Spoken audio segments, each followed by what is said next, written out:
Good morning, ladies and gentlemen. Hope you're doing well. Maybe it's not morning where you're at, or maybe you're watching a recording, but nonetheless, welcome. This webinar is titled, Who Doesn't Enjoy Looking at Hot Models? Let's be honest. Heat transfer, analysis, and AFT Fathom. My name is Walt Prentice. I'm a business applications engineer with Applied Flow Technology. What that means is I do a little bit of this and a little bit of that, business side and engineering side. You may have talked to me for sales or support, also do a little bit of marketing and webinars. So I'm glad to have you. Thanks for joining. Let's go ahead and get started. But we can't move on too quickly. Of course, we've got to talk about safety. And today I want to let you know to make sure you've got good tread on your tires, okay? Because winter's coming up and all that. I need at least 0.06 inches and 0.16 centimeters. That's oddly specific. That's because the metrics come in fractions of an inch, and it's kind of hard to convert fractions of an inch to fractions of a centimeter, so I just want decimals. In essence, this means you take a penny, you stick it upside down into your tire tread, and hopefully it covers the top of Lincoln's head. Now, you may be in a country where you don't use pennies, but you get the gist. You need at least that much. That's why I gave you the decimals. Because winter's coming upon us for some of us, maybe not for those of you in the southern hemisphere, or maybe you're watching a recording, but for some of us, it's coming upon us. And depending on where you live, getting specialized snow tires is going to be best. Because through my personal experience, having snow tires is more helpful than just having an all-wheel drive or 4x4. I drive a lowly Honda Civic, and I have been able to get up hills when trucks have not, purely because of good snow tires. So there's your safety second. All right, today we are going to be talking about heat transfer in Fathom.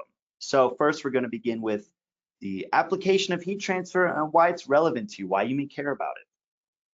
This will involve a case study from Brown and Caldwell where they use Fathom for heat transfer analysis. We'll go through some heat transfer theory and background to make sure you're all caught up. And then finally, we will apply that to heat transfer in AFT Fathom, which will be a majority of the webinar, through some examples. So going through heat exchangers, heat transfer through pipes, and a final advanced example where we combine our topics and we couple this with more advanced capabilities and general AFT features. So it'll make you a Fathom master. Okay, so let's start with why it may be relevant to you. First of all, it's an excellent review of heat transfer concepts because I'm sure school was a long time ago for some of you, and you don't do this every day, the theory that is, right? And probably all of your systems play some role in heating or cooling processes somewhere along the way. And temperature distribution can be as important as pressure and flow distribution in your analysis. This will help expand your knowledge of AFT capabilities and how to use them efficiently. What I found is people like to jump in the software and just get going, which is great. But spending time up front actually saves you time in the long run exponentially. So because you actually understand what you're doing, you don't have to spend so much time figuring out what you did wrong, things like that. And then lastly, and most importantly, this webinar counts as work. Hopefully, nothing like a little Wayne's World in heat transfer.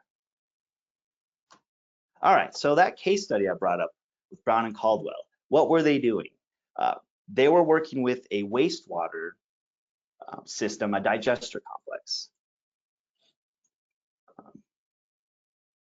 And they had an existing system where they needed to expand it, is essentially what was going on. And this required both flow and heat transfer analysis, but all they had were existing Excel calculation, but those are error-prone and tedious. No one wants to do that, right? So they were able to remodel the system in Fathom, both the existing system and its potential expansion, to confirm the operational reliability at the highest system demand. And Fathom also then was able to confirm the thermal loads and process temperatures. What they found after doing this was that running 2 recirculation pumps with 1 on standby was found to meet peak demand of the expansion, and boiler return temperatures were predicted and used for design. This was part of a 2-part case study, both in Fathom and Aero, because wastewater digestion involves both liquids and gases, and in a unique way, they were able to model both of those Fathom being incompressible flow and Aero being compressible. So here is a screenshot of their system in Fathom. Right here, we've got the heat reservoir recirculation pumps zoomed in. As you can see, you've got 2 on, 1 on standby. They were confirmed to meet the demand. And then here we've got this boiler building where you see 3 heat exchangers here used to model the boilers. So with these, the heat transfer analysis was able to be completed, and the different temperatures and heat loads were used for the actual design. Okay, so that's just a quick introduction, something that might pique your interest to help you understand how it could be useful. Right. But let's talk about AFT Fathom, kind of a little more background on it, a little less heat transfer specific, more Fathom specific. That's primarily a flow analysis software. So that means we go through flow and pressure distribution primarily, right? That's like the first goal of it. And then secondarily, we can do heat transfer into this network solution. This means heat transfer is not on by default, so you will have to turn it on. I'll show you how to do that, obviously. It'll be in system properties where you define your fluid. And as just a general rule of thumb, it's always good to start with simplified models of your systems and then work your way up to add complexities. So whether you're doing transient analysis or something like this with heat transfer, you always want to make sure your model runs the very basic level before you start adding things on, right? Because I have found through doing support that engineers like to make things really complex up front just because they want to get through it, and they don't want to miss anything, but then the model doesn't run, and it's a lot harder to troubleshoot than if you started with a simple model. So applying that to heat transfer, make sure your model runs without heat transfer, things make sense, pressures and flows, and then you can start adding these complexities. So a little more about Fathom and its, or what it means to be an incompressible fluid, an incompressible flow. Most people believe that means density is always constant, but that is not true. More appropriately, in Fathom at least, it's that density is not a function of pressure, and there is a more academic, technical definition of incompressible flow, but this is in essence what it means, and this is how it can be approached in Fathom. So it doesn't follow an equation of state like gases do, but it can be, or the fluid can be a function of temperature, all of its properties. So that means it will be varying. With density changing, that means velocity will change, volumetric flow rate will change in constant cross-sectional piping. Hydraulic grade line, energy grade line, and head can't be compared along the pipe because both pressure and density are changing. Now, it's up to the engineer, though, to decide if these density changes are really enough to warrant calc concerns, because you can do heat transfer without varying the density. Okay, so that's a little background on Fathom. Let's do some thermo. I studied as a chemical engineer, and we did a lot of thermodynamics, so I love this stuff. I'm sure a lot of you out there are like, I don't do the math so much. So I'll make it quick. This is really just for your reference. So, you'll have the slides at the end. You can come back here. But the point is everything obeys an energy balance, and that's what you have here, the first law of thermodynamics. And let me just break it down real quick. Over here on the left side, we've got the system as a whole. And then on the right side, we've got things relating to the streams and or work and heat crossing the boundary. So you have the system as a whole and things crossing in and out. Over here, because we're always dealing with steady state, these derivatives with time go away, but that's kinetic energy, potential energy, internal energy. Point is, as you put things through pipes, as you define your system, you're going to have energy changes, but it always needs to be balanced out.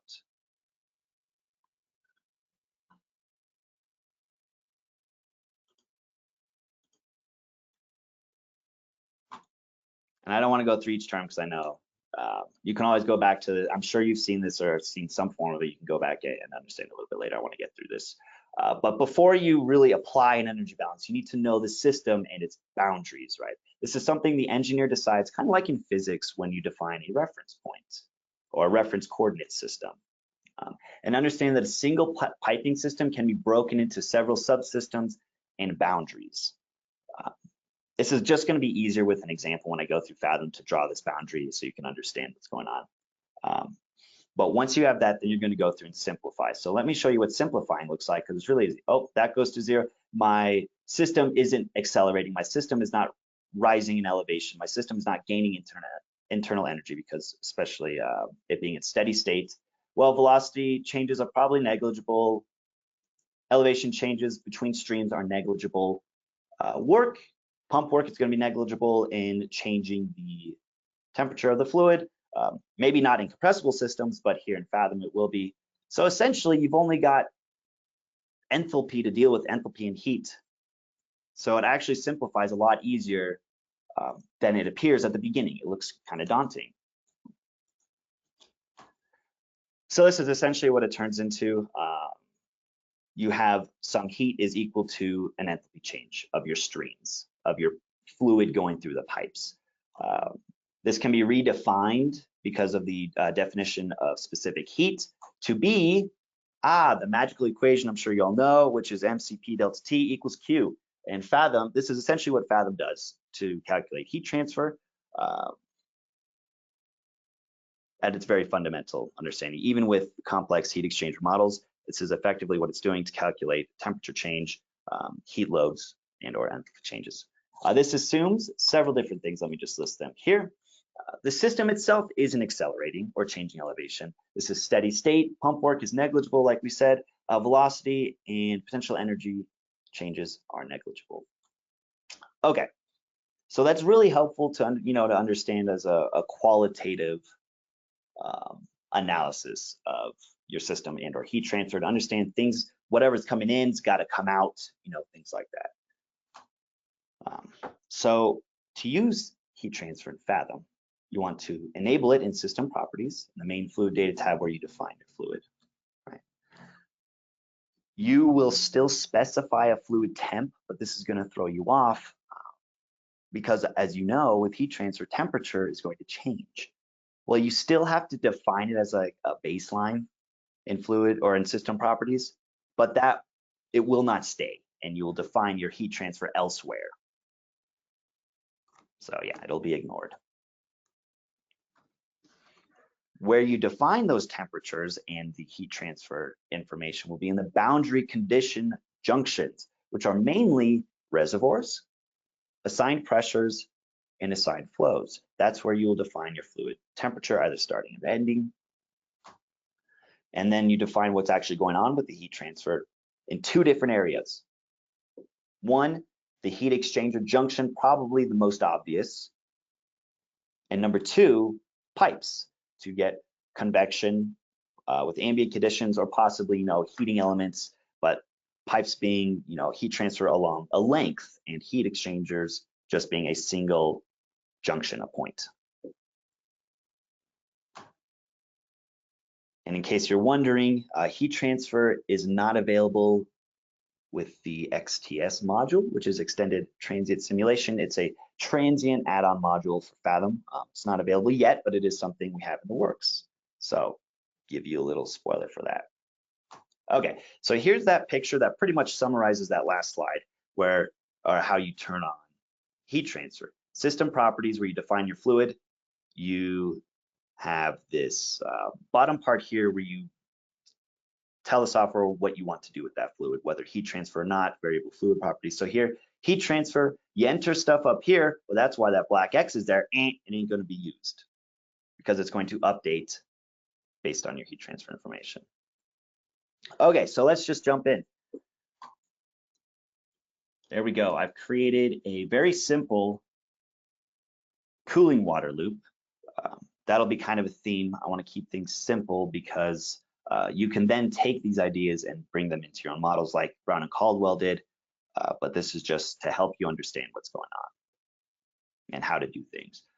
Okay, so once I've built my model and I have run it, meaning I've got outputs, flows, and velocities look reasonable, okay, now I want to go ahead and enable the heat transfer.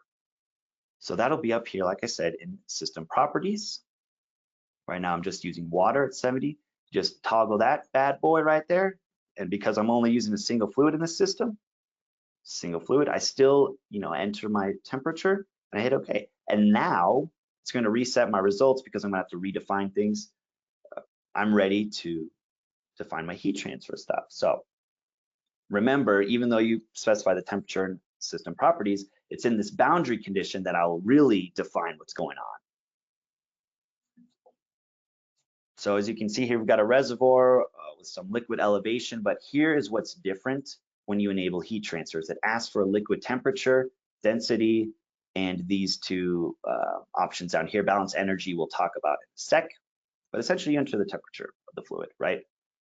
And I forgot to mention, it knows what to do with all these properties because of the database that exists standard in Fathom. So if I look at, go to edit fluid list here and I choose water, I can see all the different properties in that database that vary with temperature. So like vapor pressure, you can see temperature is always going to be your independent variable because, as I said, incompressible flow doesn't mean constant things. It just means it's not a function of pressure, but only temperature here.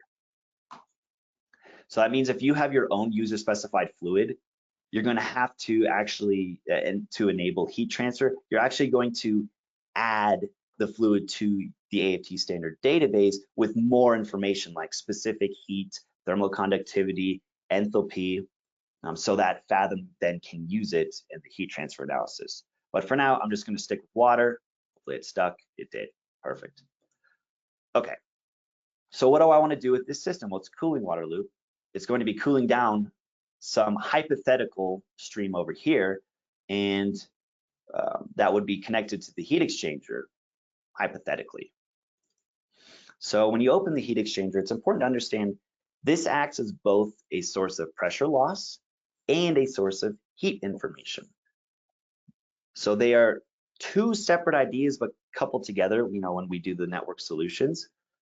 But first and foremost, it's a source of pressure loss. So if you don't have heat transfer enabled, you still have the heat exchanger junction purely for loss information, right? But when you enable heat transfer, you'll see this new tab, thermal data. This is where you can put in some information. So first you want to choose your thermal model. We have some simplified ones, which would be, like you can see, you only have one field to enter, which would be controlled downstream temperature, specified heat rate in, and temperature rise. These are just the most basic. You're telling Fathom what the heat load is or what the temperature is, and then it'll do its calculation. The other ones require a little more information because they, all of these models don't know the downstream temperature right away. So they use what you probably have, learned in the past with heat transfer area, coefficients, the other fluid. You need a little more information there, and it uses the NTU effectiveness method to figure out the heat load. But in this example, I just want to keep things simple. Heat rate in constant, 1000 BTUs. Let's heat up that water because that's what it's taking out of the other stream.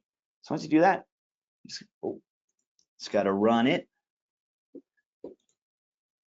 And just like before, it gives you all the flow output. This time, you have a little more information. Here in heat transfer, we will look at this when we talk about pipe heat transfer, but you'll notice that's a new tab. The heat exchanger summary would exist anyway, but it'll have some more information now, which is heat rate, temperatures changing, because obviously without heat transfer, there would be no temperature changes. But what you probably noticed right off the bat was the big red flags,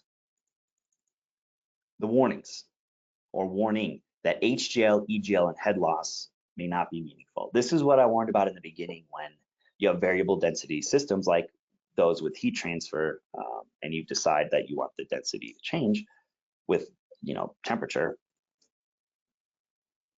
Things relating to head become less meaningful because both density and pressure are changing. Usually you can use head as a reference point because density is constant throughout the system. So this only shows up when you have these head related parameters showing. So you can get rid of those in output control. If you don't want to see those that warning and you don't want to use those parameters, well, you can just remove them. And look at that, error's gone.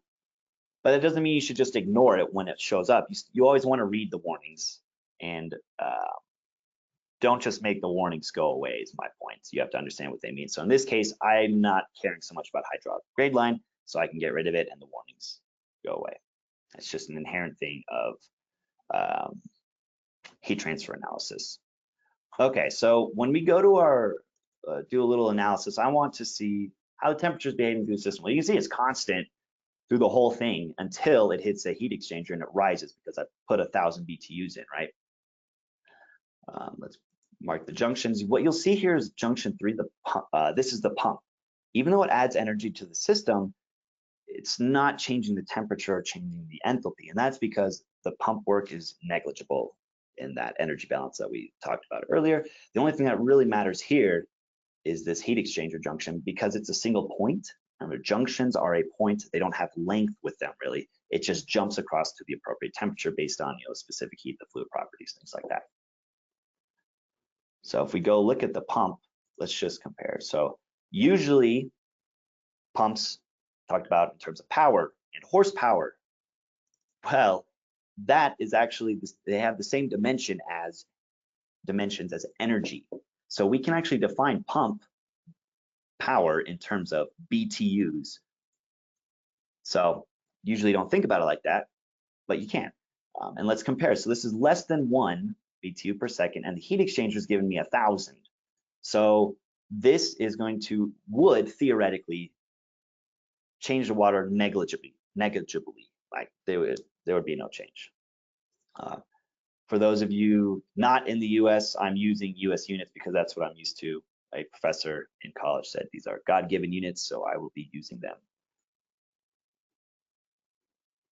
Okay, so that's just the basics of heat transfer in heat exchangers. But remember how there was that extra function in the reservoir?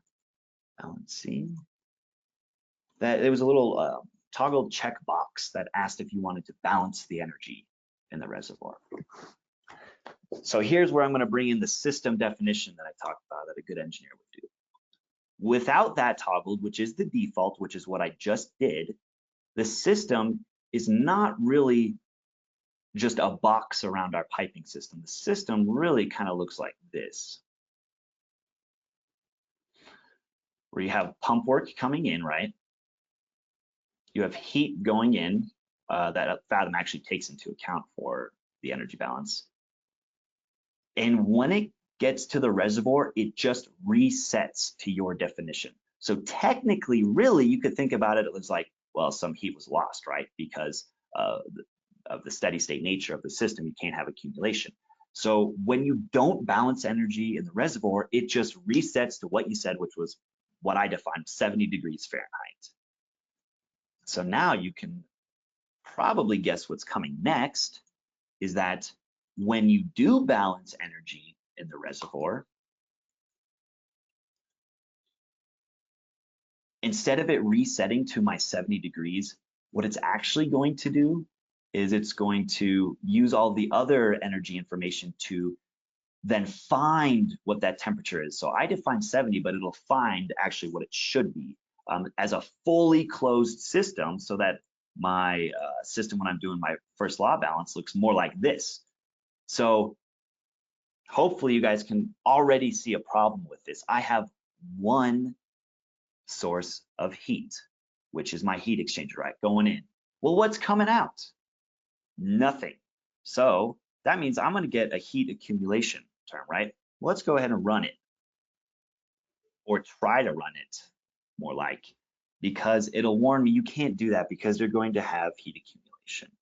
Again, one of the values, or that's why it's valuable to understand the first law and to get a qualitative understanding of your system so that when this comes at you, you're not questioning it too much. You can say, oh yeah, it's a closed loop, right? Well, it's going to keep gaining heat and more temperature. It's not a steady state solver anymore. So what you can do then is let's just add 2 heat exchangers, right? I'll just say exchangers, where one's coming in, one's going to come out. cool little function is to split the pipe like that. There we go. Also, for quick modeling, you can copy data from another junction, which I want to do. I'm just going to say all of it, and then I will change the thermal data to be minus 1,000 BTUs per second. Right? So now again, my system boundary is all around it because I still have this balanced energy and reservoir. So theoretically, what should happen is there's 1,000 coming in, there's 1,000 coming out. Everything, it'll reset to 70 degrees here, it'll be 70 degrees here, so this boundary won't matter so much. But you'll see the same warning will come up. And that's because at this point, you're kind of starting to overspecify the system. And it being a numerical analysis, Fathom is what I mean. Even though you said 1,000 here, technically, when it actually converges on a solution, maybe Fathom reads it as 1,000.000001, right? And then this one is not exactly negative 1,000. The point is it won't even let you try to solve it, even though in your own mind it should work. So this means you need to have two different models when you want to do balancing in the reservoir and have two heat exchangers here. So what I'm going to do, I'm just going to clone. I'm going to say different models. So it's the same system here, but rather than just say that it matches the energy out there, I'm going to say controlled downstream temperature. This allows, now that there's two different models, it allows Fathom to solve for the solution rather than you're trying to tell it that it should be minus 1,000. So if I say 60 degrees F here, it's a different model, again, a simplified model.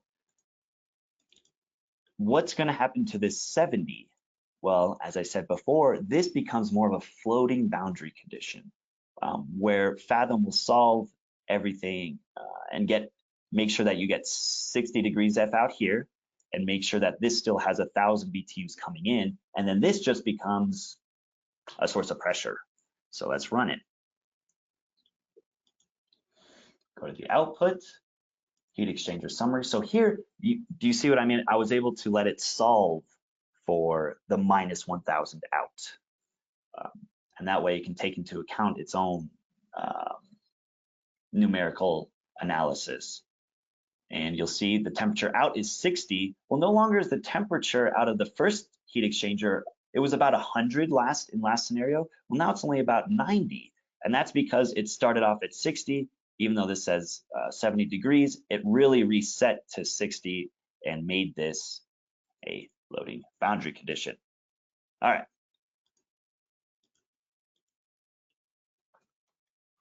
So takeaways, heat exchangers act as both sources of pressure loss and sources of heat transfer if enabled.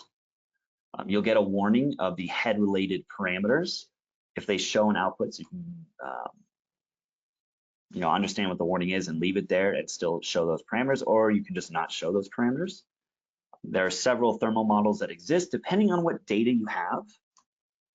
And if it's a loop system, there's really two things to consider, which would be not balancing energy, the no balancing energy option, which is there by default, and the system will reset to your user specs, right?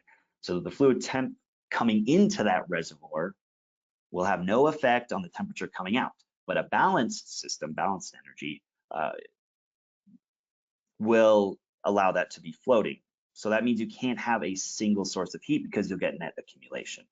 So yeah, when having multiple sources, that, as we showed, the boundary will float. So you'll specify 70, but it'll actually figure out, or well, use my 60 from before, and then it'll figure out the heat load on that exchanger, make sure everything's in balance, and ignore your boundary condition, and it will find it instead.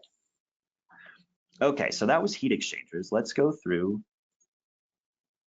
heat transfer in pipes. Again, a very simplified model, but don't be fooled. You can do this in more complex models. I just want to show you how. So again, we did heat exchangers. Now we're going to look at heat transfer along a length, along a pipe. So again, need to make sure it is turned on. I decided to use toluene just for fun. Why not? Nice temperature. When you are doing heat transfer, it's very important to understand things like vapor pressure, especially with hydrocarbons, pretty volatile. So that means if I don't keep my least for this, again, when you do heat transfer, it's going to reset all of these parameters, but just for show, I'll show you right now. If you don't have at least 40 pounds of pressure, this thing is going to vaporize. So it's really important for you to pay attention to your fluid properties as you do heat transfer. That's part of the reason I chose this fluid. So anyway, I will be at a higher pressure, so I will not get vapor pockets, but keep that in mind. Okay, got a simple system going from 100 pounds of pressure to 75. I chose the same temperature, 300. Great. Now you want to model the heat transfer through the pipe. That's this other part. You know, especially maybe you're in a cold area of the country and you've got a very long pipeline where the temperature will change a lot. Well, that's where this would come in handy. So when you open up the pipe properties, you'll see the new tab heat transfer. Just like the heat exchanger model had a new tab, the pipes will now have a new tab, and this is where you define everything. Again, like the heat exchangers, there's many different models. I won't go through all of them, but most commonly what we see is convection on the outside because you have ambient conditions that differ than your fluid conditions. There's going to be heat transfer through that, or because of that, and that's just most common. You can also do convection with, you know, a specified heat flux, which would be radiation, or heat tracing would be like a heating element, a wire around it. But all different types of heat transfer models, there's some driving force in the ambient area that drives heat transfer along the length of the pipe. So in this example, we are in a very cold part of the country, 0 degrees F. Maybe it's not that cold. Maybe you guys are up in, I don't know, North Dakota, but that's cold to me. Nice little breeze of 10 feet per second. You only need to define fluid velocity when you're using a correlation for heat transfer. So maybe I should take a step back real quick. Before defining the stuff, you should probably understand what it's asking for and why. There are 3 types of heat transfer that go on, even though it's just convection. It's because you have convection from the fluid in the pipe, conduction through the pipe wall and insulation, and then the external convection. And that's really what this is talking about, is that external part. So you can see here in that resistance network, you have this final one is an external. It's using correlation to find the heat transfer coefficient and then ultimately to solve for heat transfer. You can use a user specified heat transfer coefficient, but with correlation in there, you might as well just use that. So that's why I need a velocity, because the correlation will use my velocity to find the heat transfer coefficient. So I say, okay, easy as that. Run the model. And again, you get the same pressure, flow distribution information, the same graphs, but you get a new tab, the heat transfer tab, which I alluded to earlier. This will show you information specifically about that heat transfer in the pipe. And that's why it's in the pipe section here. The output is organized into a general tab or general section, pipe section, and junction section. So it resides in the pipe section. Makes sense? And you've got many different parameters you could choose from. So if you go into output control, you'll see this heat transfer button right here. And that's where you can choose to show different parameters related to that heat transfer. A lot of temperature information. I don't need anything extra right now. I just need this. So you can see my fluid started at 300 degrees and went down to 280. Well, what's pretty cool also is that you get a nice diagram to show the heat transfer, obviously going from the hot to cold here, 300 to 280. And then you've got the resistance network, which I'm a very visual kind of guy, so I like looking at this. You can see where the 3 pieces of that heat resistance network come into play. You've got the fluid, which would be, you know, convection from the, convective heat transfer with the fluid flowing, then heat conduction through the wall, and then finally that external convection from that little breeze, 0 degrees Fahrenheit. So just useful to be able to pull that up. Another thing that's pretty useful to do with heat transfer is to apply some GSC with it. Insulation. So GSC is an add-on module. I've got a whole other webinar on that. I don't want to go through it too much right now, but I want to show you the capabilities and things you can do with heat transfer. So as you saw, we got all the way down to 280 degrees. Well, I don't want to go all the way down to 280 degrees. I want to only go to 295. So what I'm going to do here is I'm going to add some insulation to my pipe as part of my heat transfer analysis.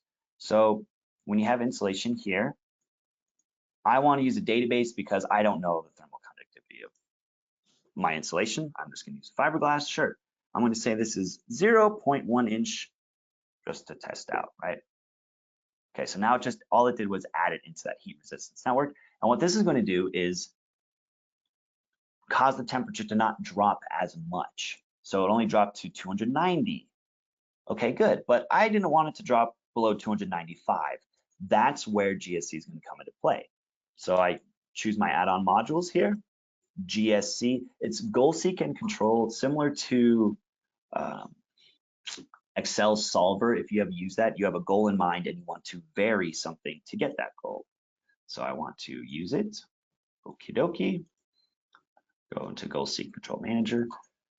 So my variable, what I want to vary is my pipe insulation thickness. And I put bounds on, but the point is I want to vary my insulation thickness until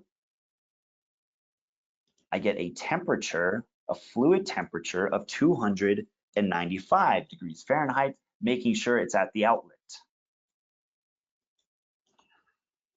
So what it will do is it'll go through and iterate and change that insulation thickness until my goal is achieved. And you'll see those two tabs here for goal seeking control. My variable, 0, oh, that's because I don't have enough decimals showing. And I did reach my goal of 295, so let me increase the decimals just a bit. Why not? 0.33 inches. So I needed a little thicker insulation in order to achieve that temperature. Obviously, you don't need to size the insulation exactly like that, but it's just another way you can use heat transfer in your analysis. Okay.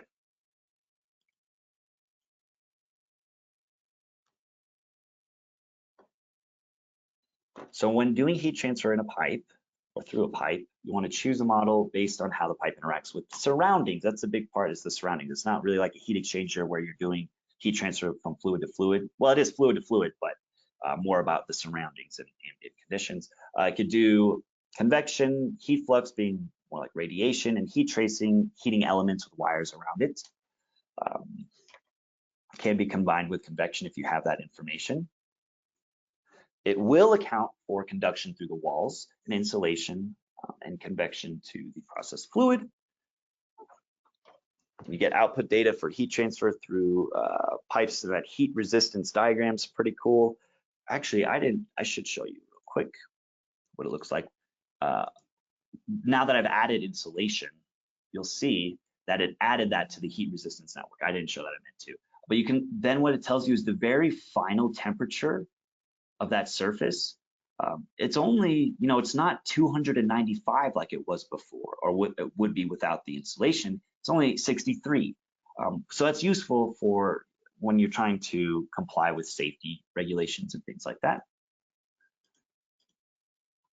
So that's part of the heat resistance diagram. So it's useful to know that wall temperature if you need to comply with OSHA and things like that.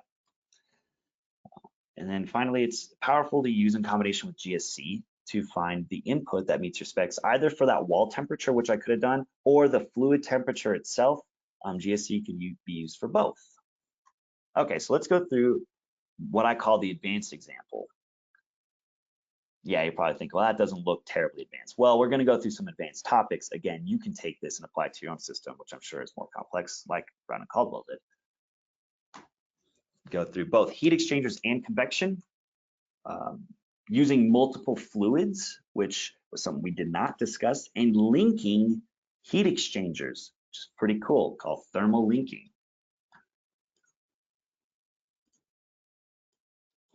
Okay, so here we go. What I've got here is two systems. One is a cooling water loop, and the other one is the bottoms from the distillation column. So it's running pretty hot. It is fully condensed and liquid though, so we're not at the saturation point, but we still need to cool it down a little bit more for its downstream process. So that's what this cooling water is going to do. Cooling water is going to cool this bottoms, which will be a mixture of benzene and toluene. We'll get there. So if you remember, when I introduced using heat transfer in Fathom, I said to always start with a simplified model and to make sure that it runs. So before I even try to apply heat transfer, I'm just going to make sure that this runs with water. So water would really only apply here, but I'm going to use it here to make sure I don't get any crazy errors. Of course, that is subject to water being a liquid in these conditions of the other system, but I know it is, so I'm just doing this for a sanity check. Go ahead and run it. Make sure things look okay. No crazy warnings. Velocities are looking good. Flows are looking as I wanted them. Perfect. So now I'm going to go ahead and let's see. Yes, I'm going to add heat transfer with multiple fluids, not just one. And to do that, you go into system props, and instead of saying heat transfer with energy balance single fluid, you choose multiple fluids. There we go. And something you might have noticed before, when I have single fluid or a single fluid, I could choose to do my analysis with constant density and then wouldn't get those warnings of the head related parameters. With multiple fluids, you can't, because obviously there needs to be a different density being two different fluids. Okay. So before I can tell which fluids apply to which system, I have to create the system groups. That means my cooling loop on its own is a discrete entity. It doesn't rely on anything else. It is its own thing. I'm going to make that into a group by going into Edit, Groups, Create, Cooling Loop. Oh man, I already did this. All right, well, you do that and you create both the cooling loop by selecting it, going into Groups and Create. And then you create this other group, Bottoms, by selecting all of it, going to Edit, Groups, Create, and create that group. Okay. Now that the groups exist, I can apply fluids to them. So step one is to create the groups based on, for your network. Now, and they have to be separate, distinct networks. So with cooling loop, I can click this icon here and choose my fluid. So right now I have water at 35 degrees. Again, this will not be used. It will, Fathom will update temperature information based on heat transfer and what I specify in my boundary condition here. Okay, so I want to apply it.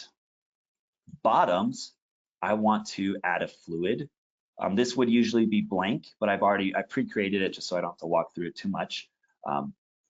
But you just select that same icon to bring up fluid properties. And what's really cool is that you can actually cross fluid databases. So I used AFT standard for water. Well, I want to use ChemPack for my bottoms. And I will just go ahead and make that bottoms. It would be 75% by mass benzene. And then toluene would be the balance. Where are you at? There we go. Specify pressure and temperature. Again, as long as you're within the allowed bounds, it doesn't really matter because it's going to update. Okie dokie. So I'm going to check. Say okay. So that's how you know the cooling loop has water and the distillation or the bottoms has the bottoms fluid.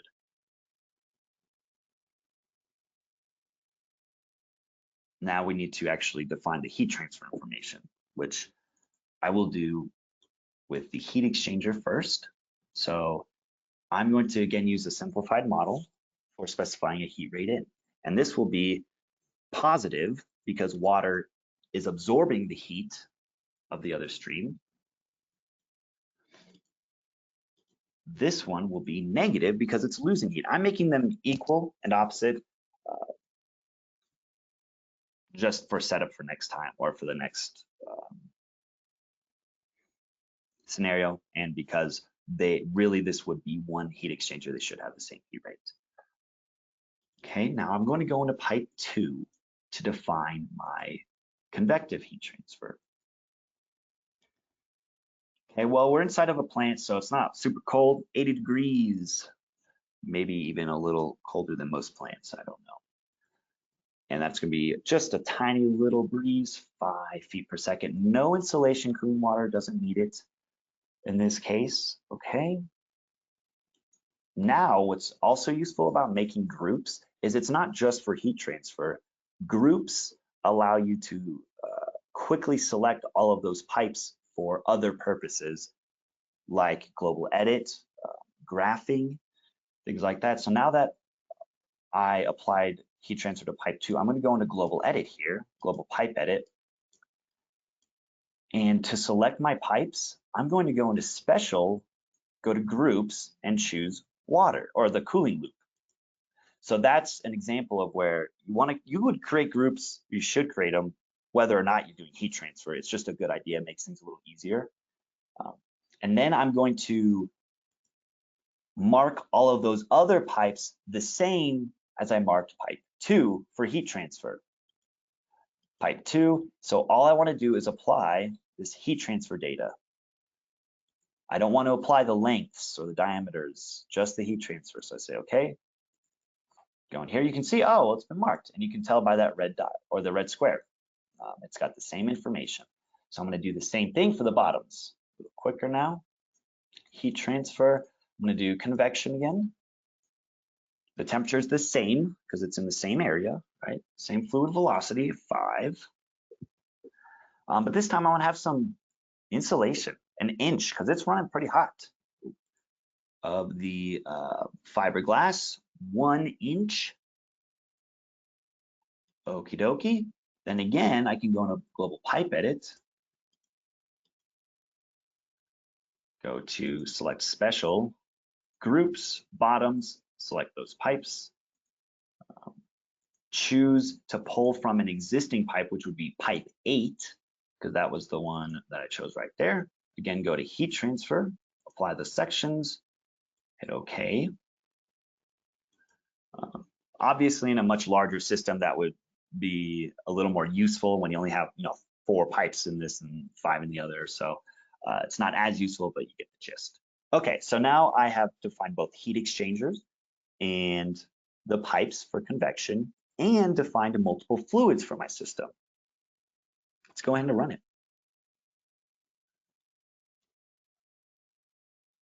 Okay.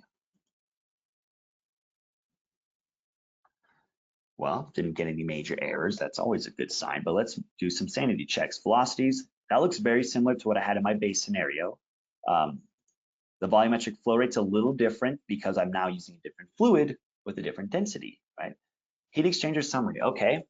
So what kind of temperatures are coming out of my heat exchanger? My cooling water exchanger temperature was coming in at about 36. Okay, cool, because it warmed up a bit from the ambient conditions and came out at about 53, okay?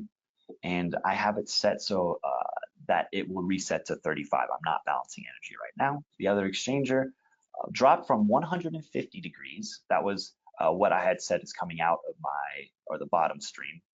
So 150 degrees to 135. That's great. That was 15-degree temperature drop, ready for my downstream process. Okay. So you can see that here. When you go into visual report, it's pretty useful, especially with temperature, because there's something about heat and colors that humans connect to. So you can make the hot streams red and the cold streams blue, and visual report's pretty useful for that. You can see the water heats up because it has come in contact with the bottom stream. Okay. Now what I want to do is link these heat exchangers. Heat X link.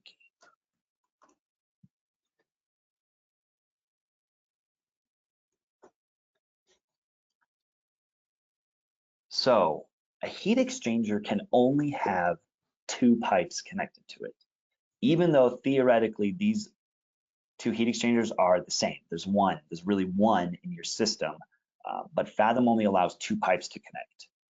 So in order to make them the same exchanger, you do what's called thermal linking, which you would see here. When you do a simplified model for heat transfer, like specified heat rate or temperature, you can't link to another exchanger, because what it's going to do instead is use information about the other fluid and your heat transfer coefficient to come up with the heat transfer itself. So these are running counterflow, and hopefully I set that up correctly. One's going down, one's going up. Oh yeah. Counterflow. But I want to link it to my other heat exchanger. Okay, dokie. So my heat transfer area I know is about 100 square feet, and the coefficient's about 125 BTUs per hour square feet. Ranking, that's a lot to say.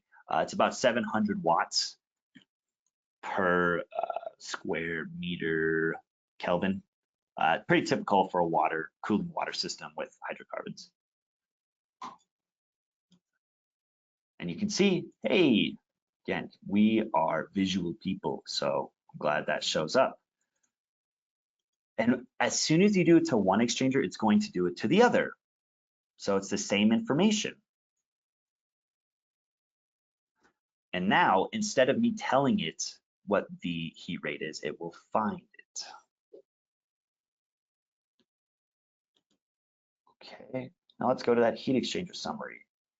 Now you can guess why I chose 340 BTUs per second in my other example. It's because I already knew it. But you can see here they're equal and opposite, which would be expected. Same temperatures coming in and out. But what I did here now is, instead of having to know what my heat rate is, it's like I've already got information from the other fluid because it's in a database. All I need to know is the heat transfer area, which hopefully you would have, and the heat transfer coefficient.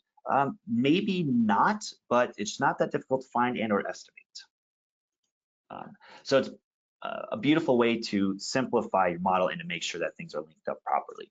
So go back into visual report just to do a sanity check. My heat transfer through the exchangers is what I had expected, 340 in and out.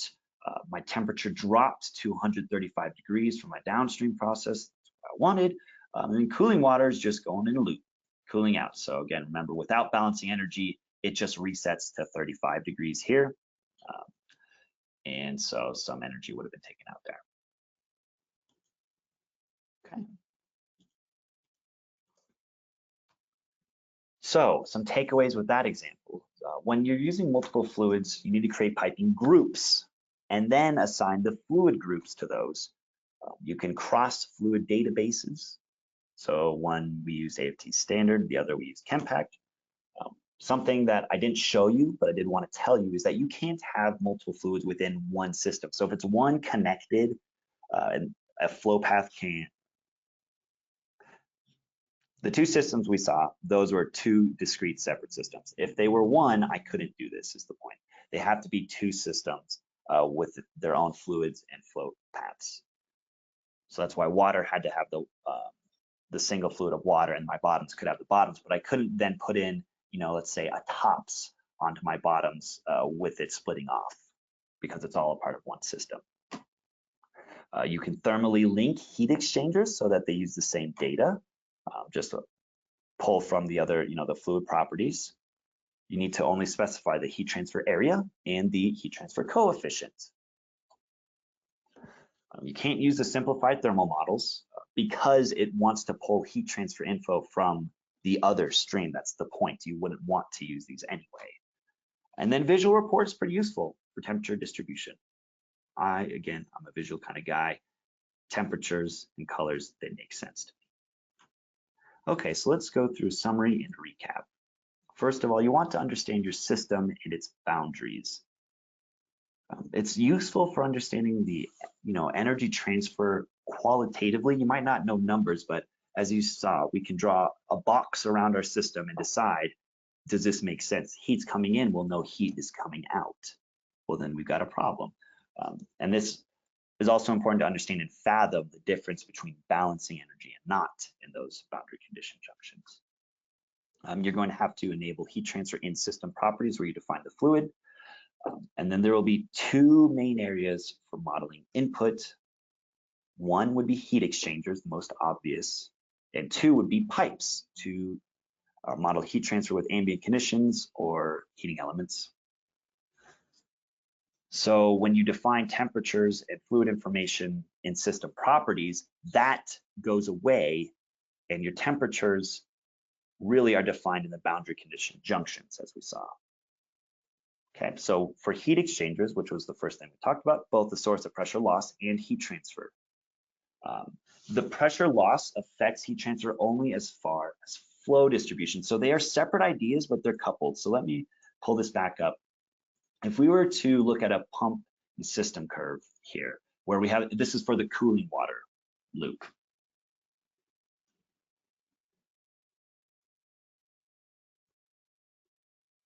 If my heat exchanger had more loss than what it did in my example, then this system curve would move up.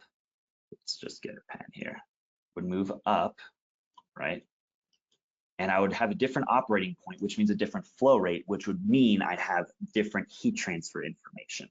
So while they are coupled together, you should still think about them separately, where you have to specify info for loss and specify info for heat transfer, even though they are coupled. Okay, so then we went through piping heat transfer. It accounts for convection, conduction, and possibly radiation with heat flux, heat tracing. Some expanded capabilities with heat transfer would be combining it with GSC, doing the thermal linking with heat exchangers, and applying multiple fluids. And just as a final point, Fathom is primarily for flow analysis with heat transfer capabilities. So I recently had someone ask if Fathom would take into account fouling.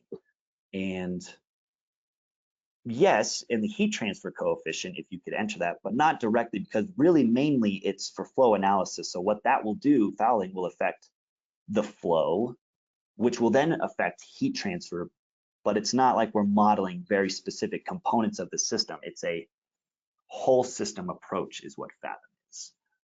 So it's a really high level analysis of your flow, pressures, and temperatures, not specific components, although that stuff can be wrapped up in your model. So thank you for your time. Here's my contact information in the middle right-hand side, a nice picture with Pikes Peak in the back, beautiful. And then I've got the phone number of our office here on the left and some emails for your corresponding questions, either for support, for sales, and definitely email me directly. You should get an email after this with a recording of this and the slide deck. And let me know if you have any questions. It was a pleasure. Thank you for being here.